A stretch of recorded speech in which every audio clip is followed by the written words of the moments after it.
Lucy Gray Baird is inherently easier to grasp and understand solely because of the changes that they made from book to film. And I'll bring the news when I've danced off my shoes, when my body's closed down, when my boats run aground, when I've tallied the score. So I'm a fandom boomer, right? Like, my little neurodivergent brain just can't handle any type of change. So when I heard that there was going to be another Hunger Games movie, because I heard there was going to be a movie before I knew there was a book, Bite Me, I was not stoked about it. Like, I was super not stoked. I thought that it was going to be just another, here we go, like, throw it all in the toilet for like a special snowflake prequel cash grab. And I had no desire to participate in this new Hunger Games whatsoever. And then I saw Princess Week's video on it, in which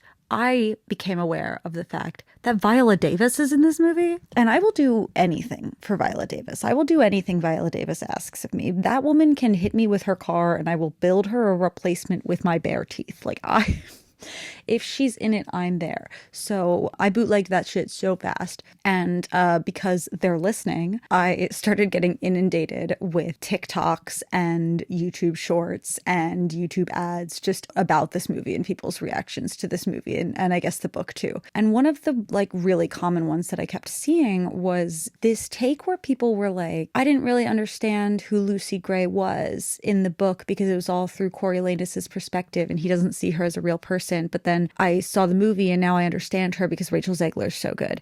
And Rachel Zegler is so good. She's amazing. But I don't think that that's why you understand her more. Because I read the book, right? I read the book and I was like, oh. I think that Lucy Gray Baird in the Ballad of Songbirds and Snakes movie is inherently easier to grasp and understand solely because of the changes that they made from book to film. And I have a lot of other thoughts too. So part one, what's a choreo and why did he lane us? The Ballad of Songbirds and Snakes is a prequel, okay? It's a prequel to the Hunger Games series by Suzanne Collins. And we're going to call it Ballad for the majority of this video because come on, Suzanne. The Hunger Games takes place in a country called Panem, which is comprised of 12 districts that are governed by the capital. We are told that there was like a big ass rebellion with a capital R, where the districts, right, because it's the capital and the districts tried to overthrow the capital. And it was a very dark and nasty war. And as a result, when the capital kind of returned to power and took control again, they instituted this thing called the Hunger Games, in which 2 children from every district are chosen at random and thrown into an arena to fight to the death. It's not as insane as it sounds. Most of you have seen it. I'm sure that you guys know what I'm talking about. But so the original series centers around the 74th annual Hunger Games, right? And Katniss Everdeen volunteers in place of her like baby sister Prim, who gets picked. And so does Peeta Mellark. He also gets picked. And the two of them fall in love in the Hunger Games. That is not up for debate. It's not up for debate. Anyway, they pull some Romeo and Juliet shit at the end, and they end up leaving the 74th annual Hunger Games with 2 winners instead of 1. That's my lipstick from yesterday. I think my cat's trying to get in. So they end up leaving the 74th annual Hunger Games with 2 winners. That is Katniss and Peeta. They both win. Hi. And Katniss sort of accidentally starts another rebellion with a capital R, a slightly bigger capital R, if you can believe it. Can you not be doing this, Bella? Anyway, they do eventually succeed in overthrowing the capital this time, and Peeta and Katniss live like moderately happily ever after for the rest of time, or, you know. Anyway, that's the gist, right? That's the basics. Now, the thing about the Hunger Games is that we don't actually know that much about the original war that started all of this, except for the fact that it was very, very bad, because wars are, you know, generally very, very bad. And we're at the 74th and then 75th annual Hunger Games. That's like a lot of Hunger Games, right? These are very much a well-oiled machine. by the time that we meet them in the original books. There is a lot of crazy high-tech stuff happening. There's very cool fashion. The capital has money flowing like water. And it's very clear in the original series, like, why the people in the capital enjoy the Hunger Games. Especially, like, if you live in the United States and you've ever seen a Super Bowl, like, it's not that hard to imagine why people might love to see young people try to kill each other. I mean, they're not trying to kill each other in football, but, like, they're doing it anyway. What I'm saying is that it's not that far of a leap for us, really. However, there was always this element, at least from my perspective, of, well, this could never happen. Like, if someone tomorrow suggested that we throw a bunch of kids in an arena to kill each other, with or without the Hunger Games series in our canon, we would probably not go for it. That's why the original rebellion and the original, like, Great Dark War is so important to the plot, because that is the reason that people agree to this in the first place. And the reality is that, like, the target audience for this book, especially at the time, like, have never seen war on our own country, like, or on our own sort of shores, right? There's never been a war fought, like, in the United States. And so there was always this sort of element of, like, how did anyone come up with this? How did anyone agree to this? This is bad shit. Which is not a bad thing. It doesn't make the story worse by any means. They explain that it's punishment for the rebellion, and that's, like, good enough for us to understand what's going on. The allegories work with or without, like, having a real world conception of war, okay? Especially because a big part of the story is the fact that the central characters,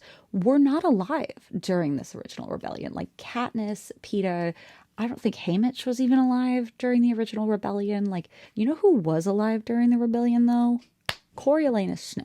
President Coriolanus Snow is the villain of the Hunger Games. He is the old, evil little man who, like, loved the Hunger Games and gives these really, like, low-toned, slow speeches about the nature of hope and fear and rebellion and humanity and control and, you know, villain shit. And he's very scary, but weirdly enough, like, not the most untrustworthy character in the original series, I think. You can't trust him to do good things, but, like, you can always kind of tell what he's gonna do. He has reliable courses of action. So the Ballad of Songbirds and Snakes is his origin story, and it is a great one. It's so good. Not only in, like, laying out his character really well and, dare I say, like, employing the nature of tragedy, but both the book and the film really help to flesh out the world and help you to understand, as, like, a reader and an audience member, how the Hunger Games became what they were in the original trilogy. So how did they become what they were in the original trilogy? Well, Coriolanus Snow, also known as Corio, is a capital citizen, and he was around 8 years old when the rebellion ended, when the war was over. We find out in the Ballad of Songbirds and Snakes that the last 2 years of the war, the capital was under siege. So the rebels had kind of surrounded it because the capital is landlocked, surrounded by districts, and they were sort of starving the capital. They were starving the people in it. And it was so bad that the capital citizens were, like, turning to sort of cannibalism to, you know, feed their families. And that sounds campy, but it's not. It's very real and it's really sad. And so Coriolanus has this very traumatic memory of being, like, 8 years old and watching somebody cut off somebody's leg to take home to eat. And so the games themselves, we find out, were actually dreamed up by Coriolanus's father and a guy named Highbottom, who is the dean of Coriolanus's school. And they were dreamed up as a joke. Like, they were drunk and working on an assignment that was to, you know, pick the worst punishment for your enemies. So a punishment so bad that they will never be able to forget how they wronged you. Very much like how the human centipede was dreamed up as a punishment for trials. That's the origin story of the Hunger Games. And much like the human centipede, the gods were angry and they allowed it to come to fruition. So Coriolanus' dad turns it into Dr. Gall, who implements it, becomes the first game maker, and then he like fucks off and dies at some point. I don't know. Coriolanus is an orphan when we meet him. He is like a hot orphan. He's not a hot rich orphan though, because they have no fucking money. I don't know where their money went. They used to have money. They do not have money anymore. Anyway, so they mention in the original trilogy that the first couple Hunger Games were like particularly violent, but you don't really get an understanding of what that means until you sort of read Ballad of Songbirds and Snakes or even watch the movie, and you realize like, oh, they quite literally were just plucking kids out of their homes, throwing them in an abandoned football stadium and telling them to kill each other or starve to death. Like that, it was a punishment. Like it was not a spectacle. And that is how it started. Ballad centers around the 10th annual Hunger Games. So Corio is an orphan. Corio is an orphanio. So Coriolanus is 18 years old and he is masquerading as a rich boy, pretending that he still has money, but he doesn't. And this, I think, is so interesting and important because Coriolanus knows hunger. His father was killed by rebels after the Great Rebellion, and as a result, they have no money, and he and his cousin and his family grow up starving and surrounded by people who are not starving. He goes to the prestigious academy still. He is surrounded by people who have money still, who have, maybe not excess because it's post-war, but who are living a life that he should have had. And yet he has this constant reminder in the form of physical hunger pains that things were taken from him. So we already have this really interesting character, right, who grew up not only with memories of the war and the siege and cannibalism and the horrific lengths that humans will go to during the war and in a fight for survival, but he also has to be constantly vigilant, right?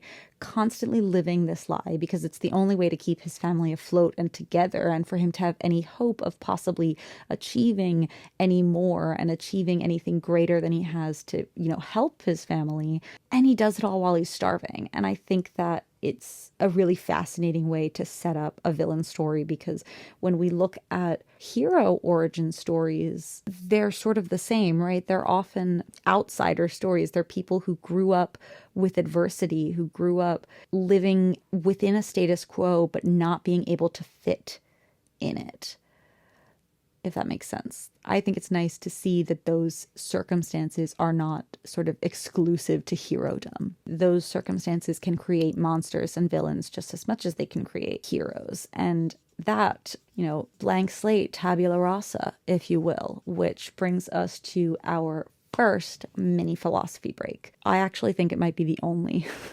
mini philosophy break. This isn't really a script. Empiricism sounds a lot like Empire, doesn't it? So Ballad of Songbirds and Snakes has a lot of philosophy quotes in it, and it has a lot of references specifically to John Locke. One of the sort of thoughts that John Locke put forward was this like tabula rasa, and basically meaning blank slate, saying that like all humanity and all human beings were born as blank slates and that we are shaped and colored by the world and our experiences within it. This is an extension of empiricism. Empiricism, from the Greek word empiria, which means experience, is the idea that everything we know or we think we know, all sort of concepts and input into our being, can only stem from experience. Everything is a posteriori, right? Which means what comes after. There is no knowledge that we are born knowing, nothing that exists independent of our interaction with it. We're not going to get into the weeds with this because the metaphysics of empiricism are too much for me, and they're really not even that relevant to this book at all. But the idea of tabula rasa is, because that took on a life of its own, really. And we all kind of talk about blank slates all the time. In his 1690 essay concerning human understanding, John Locke wrote that no man's knowledge here can go beyond his experience, right? And Coriolanus's experience of the world is that the only thing that is keeping him in the capital and keeping his world from falling back into what it was during the war when he was a child is the Hunger Games, is the capital, is the government. And he has constant physical hunger and a constant fear of being discovered that is just this constant reminder of how tenuous his hold on safety and security is. He is hanging by a thread and he knows it. He's not evil when he starts, but he is very resentful. He resents the rebels and the districts for the war. He resents his father, I think, for dying in the war and for giving him such a bad reputation with people like Highbottom. He resents his friends for having money that he doesn't have. He resents the districts, even though he's never even been to them, but he does know someone from there. So his experience with the districts is all sort of secondhand, watching the Hunger Games only and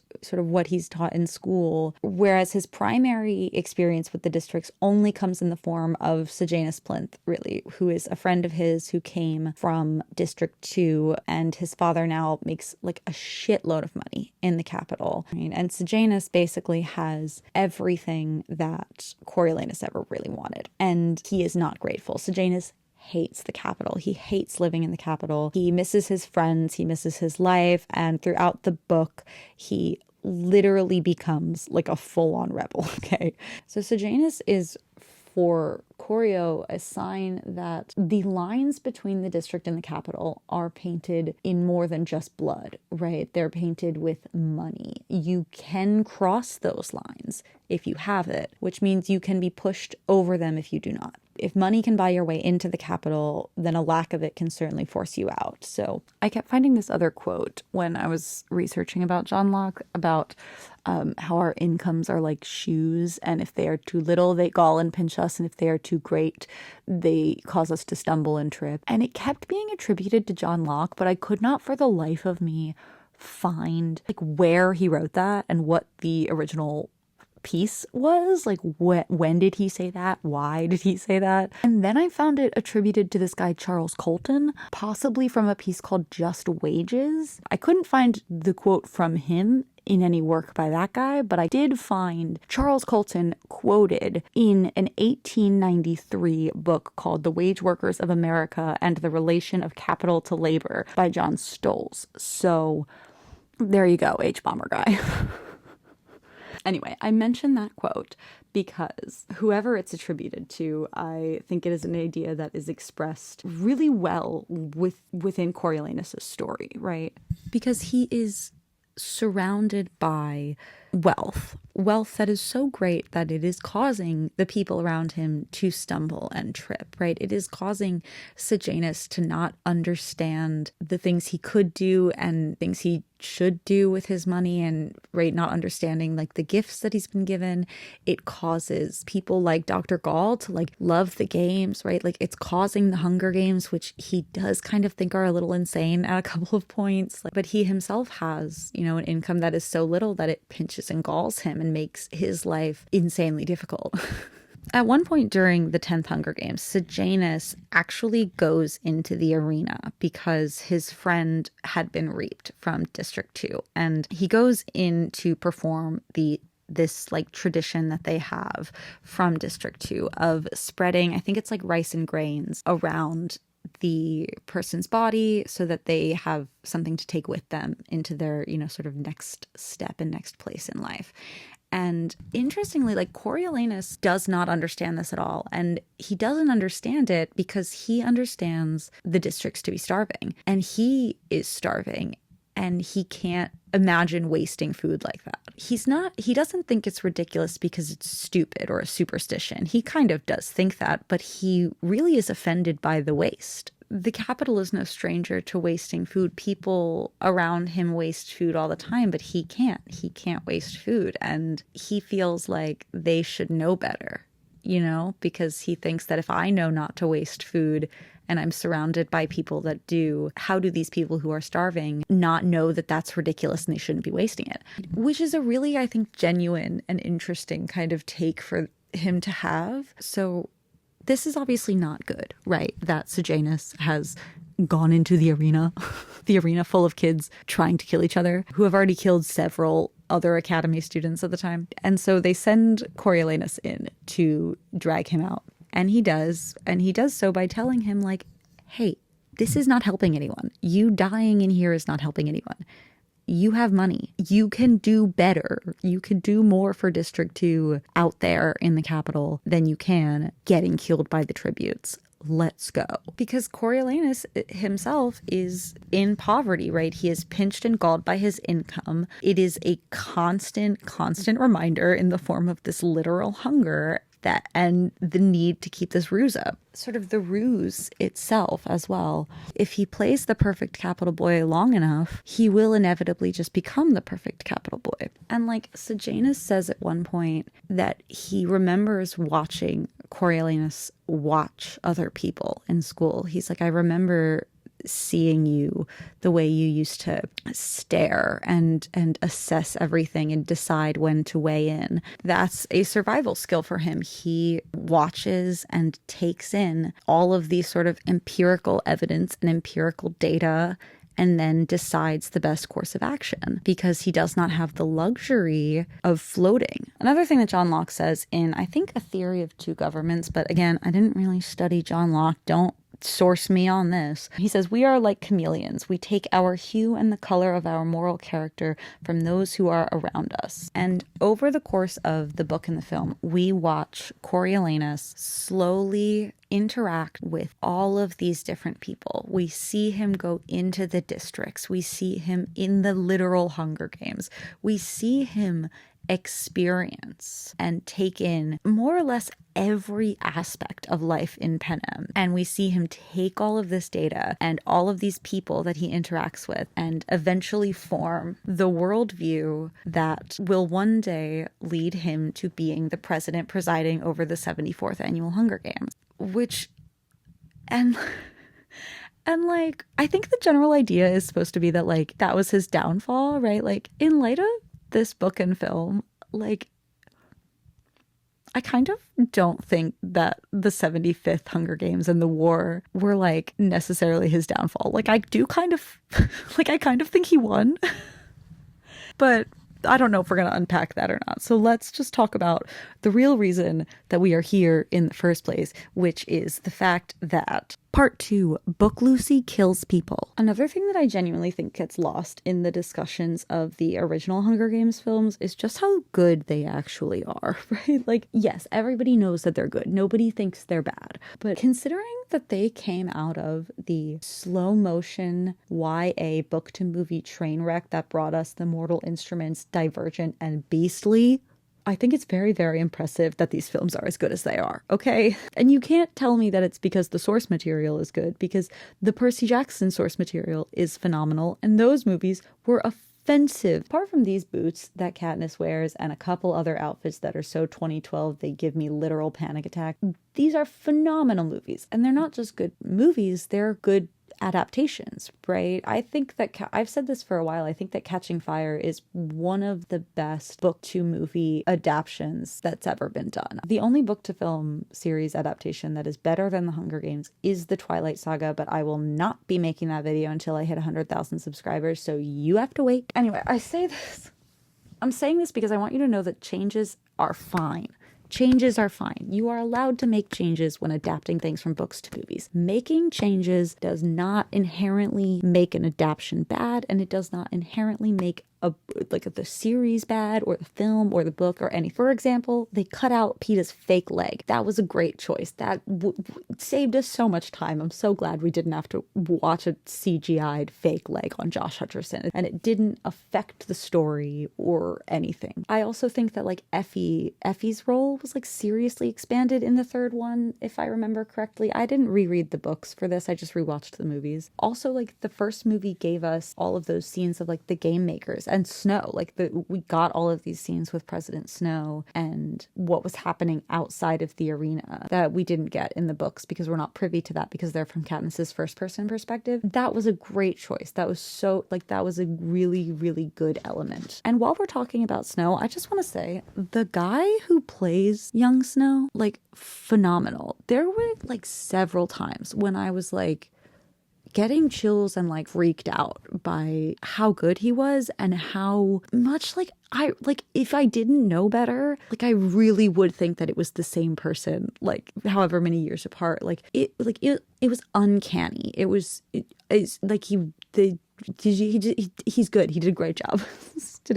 There are a couple of changes that they make in Ballad from, book to screen that are fine, right? The fact that like Clemencia is never really seen again after she gets bit by the snakes in the Ballad of Songbirds and Snakes movie, but in the book she comes back and is like so annoying. So I was fine to see her go. I think they pull out Lucy's name first in the reaping in the book, but in the film she's second. There's like a tribute who kills her mentor with like a bottle instead of a knife, or a knife instead of a bottle or something. Those changes don't have impact on the story. Other changes, however, do. Like number 1, the Plinth Prize. So at this point in the series, the Hunger Games like canonically are kind of cringe. A lot of the people who were adults during the war are still alive and still want their revenge, but like it's been 10 years and young people in the capital don't really care. They don't really get it because they don't see the districts as people anyway. So they're just animals being put in this arena, and who cares about a dogfight if you don't have a dog in it? But Dr. Gall, Viola Davis, my queen, is a head game maker. Evidently, she really likes her job. She loves her job. Dr. Gall definitely just likes killing children, which is, fine for her, I guess. So she really needs to make sure that people start watching these fucking games, because otherwise the president's not going to let her spend all this money to like haul all these kids here and kill all these kids if like no one gives a shit. So Dr. Gall's big plan to engage the youths in the blood sport that she has decided to put on for her country is to engage the high school seniors in the Hunger Games by assigning them a tribute, aka a child, aka a peer, to mentor in the games. We know that eventually the like mentor role will be given to previous victors, which is why like Haymitch is the whatever. But the first time they do it, they try it with other children.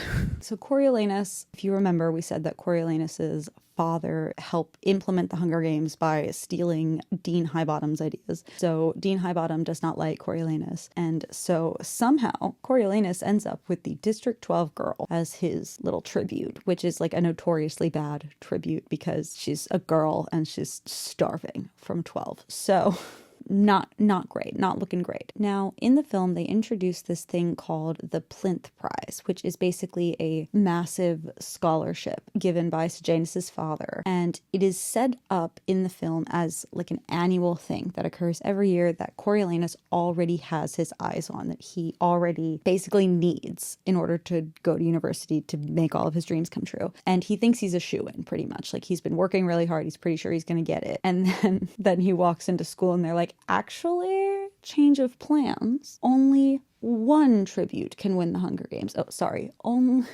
In order to get the Plinth Prize, you have to mentor a tribute very well. However, in the book, the Plinth Prize is not introduced until like well into the book. Like, I can't even give you a number, but it's not on the table until like at least halfway through, until the games have started, I think. I'm pretty sure it comes up after Corio pulls Sejanus out of the games, but don't hold me to that. So in the book, Coriolanus does not need Lucy Gray to win in order to like succeed in life. He wants her to do well, and he thinks that if she is impressive and he can make the crowd like her, then it will give him points, and hopefully he can still like get into school or whatever. The Plinth Prize in the book raises the stakes, absolutely, but only after he and Lucy Gray have bonded to an extent, and he has already given her his mother's compact, which we'll also talk about later, and like he's already like kissed her. He's already genuinely like fallen in love with this girl by the time that that the plinth prize is put on the table. Once the plinth prize is introduced,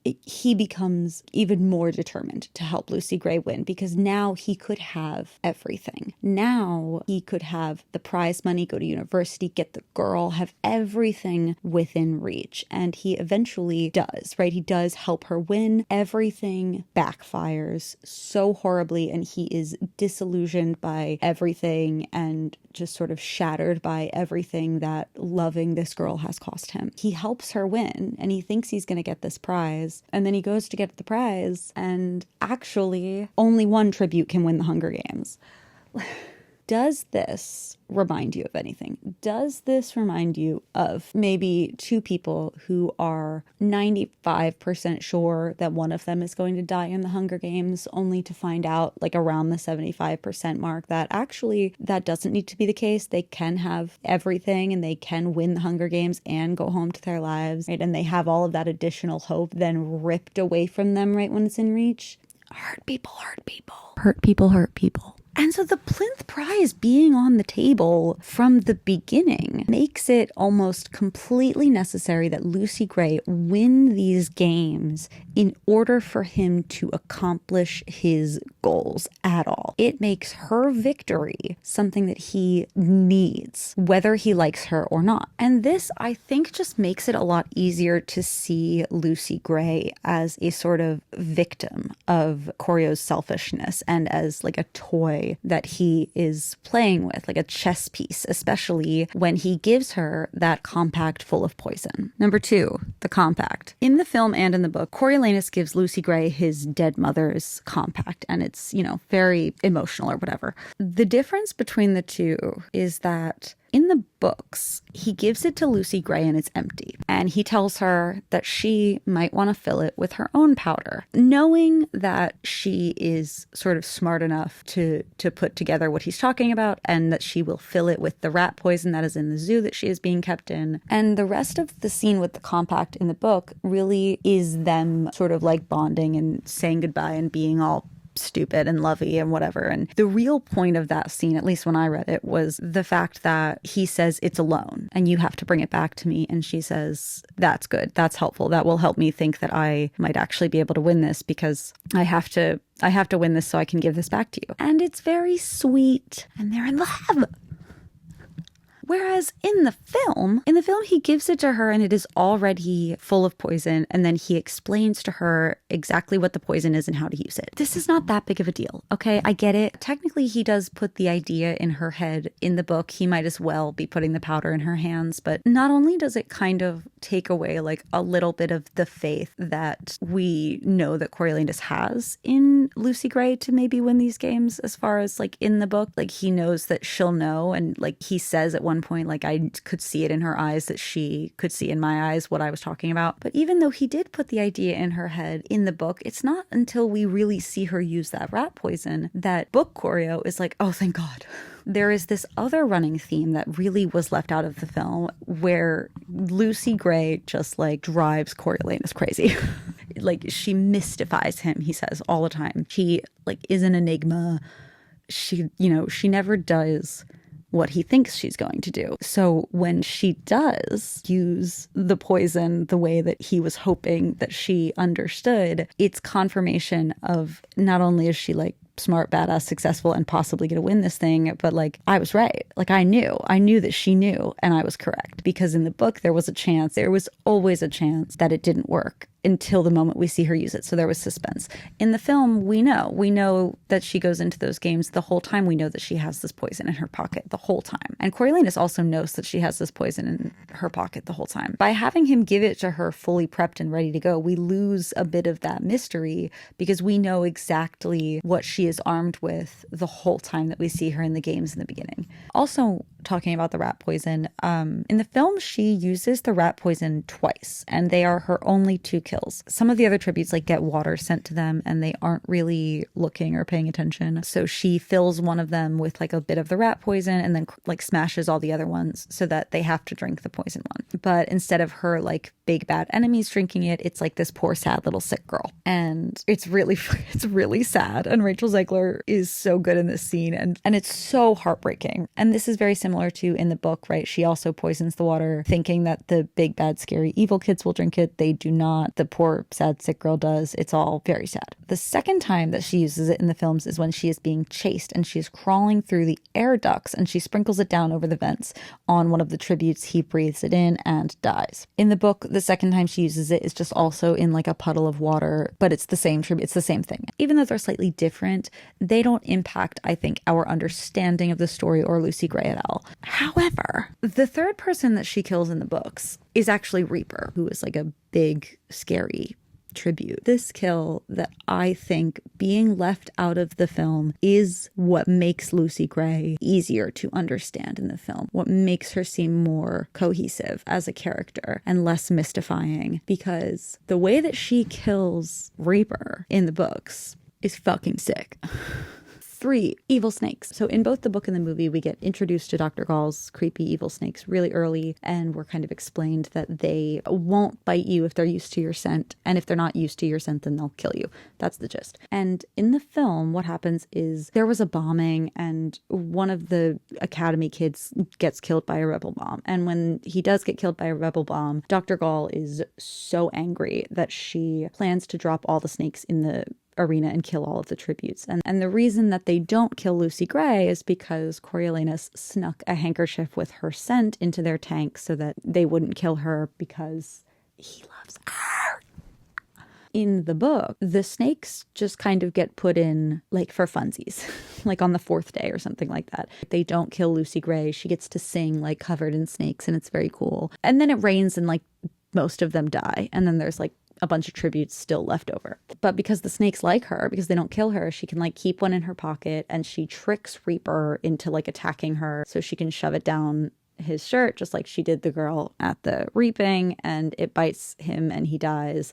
And Lucy Gray Baird is the victor of the 10th annual Hunger Games, which is just fucking sick. And it's not in the movie, because in the movie, number 4, the victor. The last big change that I think really affects the way we understand Lucy Gray as a character in the film is that last kill is the fact that in the film, Dr. Gall is willing to essentially end the games with no victor, right? She is releasing the snakes as punishments to the tributes for the death of the academy students that have happened over the like course of the weeks, because they have killed like so many of the academy students. It's really funny. And like an overall message to the rebels who, you know, bombed the arena or whatever. And she calls it like a finale, right? Her intention is to kill all of the tributes with a rainbow of destruction and leave the games without a victor. So we see the snakes get released, everybody dies, right? And they all come after Lucy Gray, and everyone is under the impression, including her, that the reason none of the snakes are killing her is because she's singing. We know that that's not why they're not killing her, but that's what they think is going on. And so they're all like, she can't sing forever. And Coriolanus is like, she won, let her out. She's the last one alive, let her out. And all of the mentors start sort of chanting, let her out, let her out, let her out. And Dr. Gall is sort of under pressure to let her out. But she's not an idiot. She's very sus of the fact that the snakes are not killing Lucy Gray, because the snakes are supposed to be killing Lucy Gray.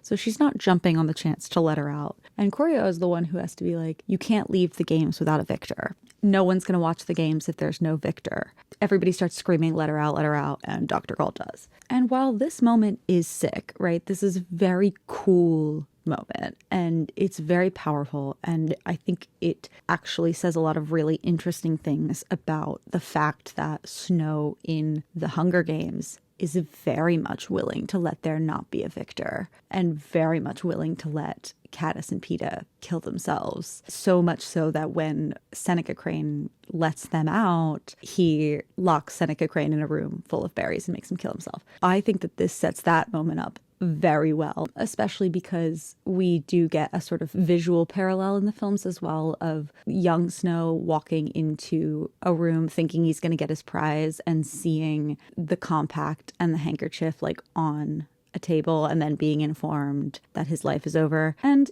I love, hope and music conquer all. We survive through color and song and hope and blah, blah, blah, blah, blah. I got chills and I loved it. However, this whole ending does mean that the only reason that Lucy Gray survived those games is because Coriolanus Snow put that handkerchief in the snake tank. Had he not done that, there was no chance that she would have survived. There was no chance anyone would have survived. But in the books, because the snakes, die out after a day, Reaper got lucky, right? Until she came at him with the snake. She could have gotten lucky. In the books, it is her cleverness with the stakes and the fact that Coriolanus put that handkerchief in there that help her win the games. She is, at the end of the day, willing to kill someone with her bare hands or her bare snake. And she sings these pretty songs and speaks in this dreamy, mystifying way. And she's, an enigma or whatever. So what I think is really happening when people are saying that they are having a better grasp on Lucy Gray as a character in the films is that she is more consistent, right? She does not like to kill people. She's very passive. She's strong, right? Like, she's a very strong character. She survives a lot. She's very brave, but she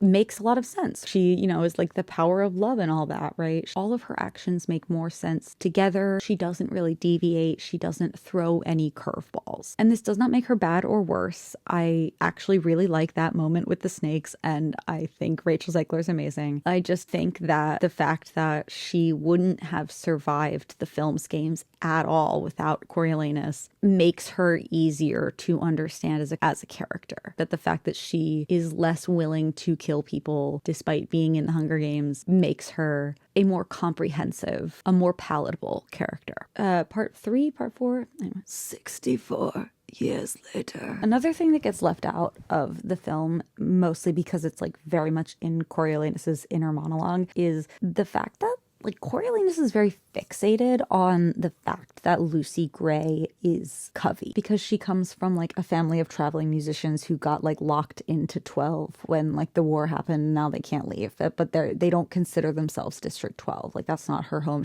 They're Covey. They're different. He finds it weird, but he becomes very fixated on the fact that she is not District. She is different. She is this other thing. She's not Capital.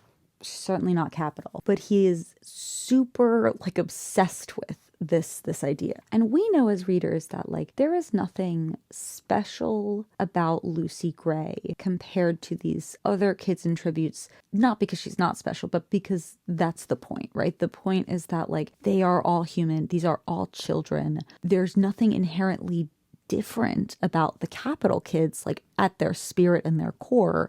What's different is how much money they have and the fact that they are not reaped in the Hunger Games.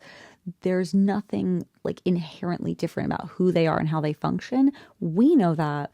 Coriolanus does not. Coriolanus does not know that. He thinks that there must be something different about these District kids and these District people. Otherwise, why would we have to throw them in the arena every year? Why would Sejanus go into the arena like that? Why would they be wasting food and grain and rituals? But as Coriolanus starts to kind of fall for Lucy Gray and starts to imagine a world where she wins and a world where maybe they could be together, this becomes very important to him, this idea that she's not District. She's Covey. My camera died, but the point here is he doesn't really care about the fact that she's Covey or what Covey means to her, what those traits mean to her. He's only really concerned with the fact that her being Covey means that she is not District, which justifies his sort of falling for her and means that maybe he could convince the Capital to accept her more than they would accept anyone else. But it also calls to attention the fact that Coriolanus sees Lucy Gray as having skills and traits and behaviors that he only associates with Capital kids because he has only ever really met capital kids, apart from Sejanus, who has a lot of traits he does not like. And those skills and traits that he considers capital and not district are mean ones. Like they're savvy, they're sophisticated, they are capable of playing a crowd, right? Him and Lucy Gray are both very good at playing a crowd. She's smart and she's slick and she's capable of throwing a snake down someone's back. And when he says she's not district, what he means and what we hear is she's capital. And this is sort of his undoing. This is the problem, because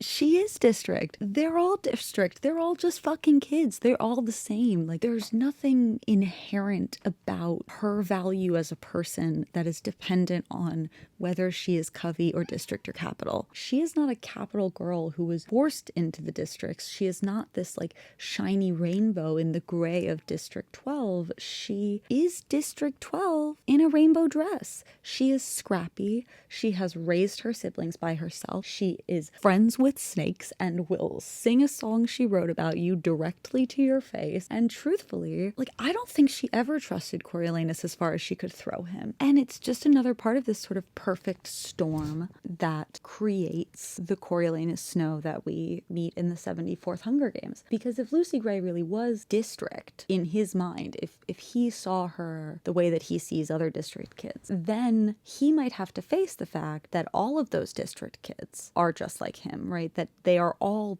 the same. And if the district kids are just like him, then he is just like the district kids. And again, he could lose his lifestyle in the way that he lives. It would be a cognitive dissonance for him to have to accept that. So he clings to this idea that she's not district as justification for his falling for her. It gives him permission to care about her, because if she's not district, then maybe like he can take her back to the capital and they can be king or queen or whatever he thinks is going to happen.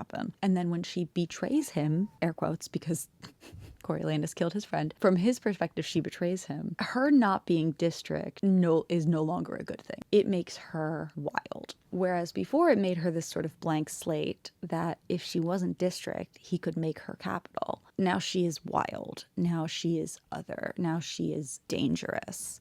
She is uncontrollable, right? Unnatural, like the Mockingjays that he hates so much because they're just running around unchecked. Because if we go back to that like John Locke philosophy of government and stuff, John Locke saw all of like unclaimed land and nature as just like waiting to be taken and controlled, which played a huge part in justifying colonialism. Coriolanus saw Lucy Gray as unclaimed nature and that he wanted, and then when he got bit by a snake, it became the enemy, right? And that is sort of what clears up his cognitive dissonance, really. Coriolanus Snow literally cannot see what life would be like out in the forest, because if there is no law, there is no freedom. Lucy Gray betraying him makes everything incredibly clear for him, because it shows him exactly why control and power are necessary, because Lucy Gray hurts his feelings.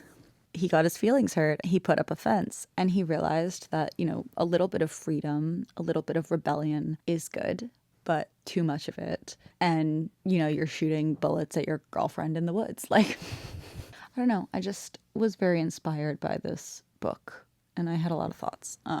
Thank you for coming to my pillow talk. And I'll catch you up when I've emptied my cup, when I've worn out my friends, when I've burned out both ends, when I've cried all my tears, when I've conquered my fears, right here in the old there before, when nothing is left anymore.